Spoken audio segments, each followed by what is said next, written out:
Hello, YouTube. So, for old time's sake, I'm gonna tell you a funny story of when I was 9 and I first started cubing in 2009. And I'm gonna solve on Rubik's 5x5 as I tell this 5x5 story.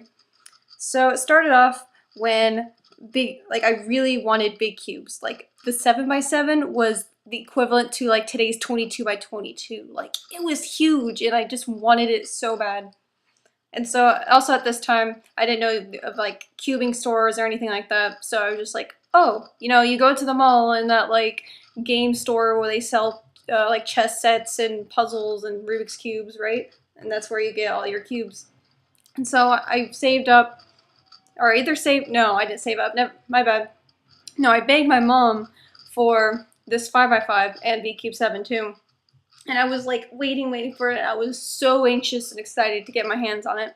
And eventually one day after school I came home and then there it was, the Rubik's 5x5 sitting on my bed, and that like when a cube is in a cube stand and like position where it's not like flat, it just looked so majestic, and oh, I couldn't wait to get my hands on it. So eventually I like learned how to actually, well, I watched videos before, but I never was able to like physically solve it. And so I finally solved it, and I was obsessed with it. Like I couldn't get enough of it. I just loved that puzzle so much.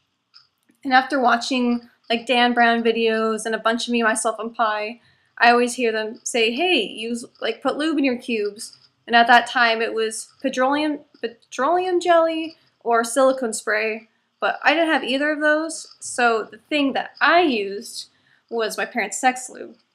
Now to me, I didn't really know it dried up.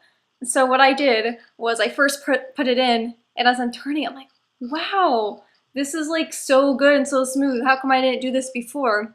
And I would solve for like 5 minutes or however many minutes, and then it would be good.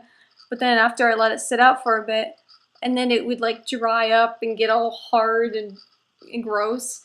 And then I was like, oh, that's weird. I don't know why it does that. So what I do, I put more in. So every single time that I solved this 5x5, I had put Sex Lube in it.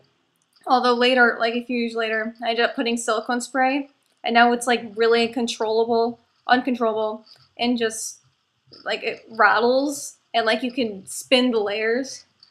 But yeah, I never saw it. It's just part of my collection because it's one of my first cubes, so I keep it. Yeah, that's the story of the first time I lubed a cube, and actually. And I also did this to my Rubik's 3x3 as well. So did any of you guys use Sex Lube for your cubes when you first started out? Nubingly? Oh, speaking of noob, I dropped my camera there. So yeah, I got a 259, and goodbye.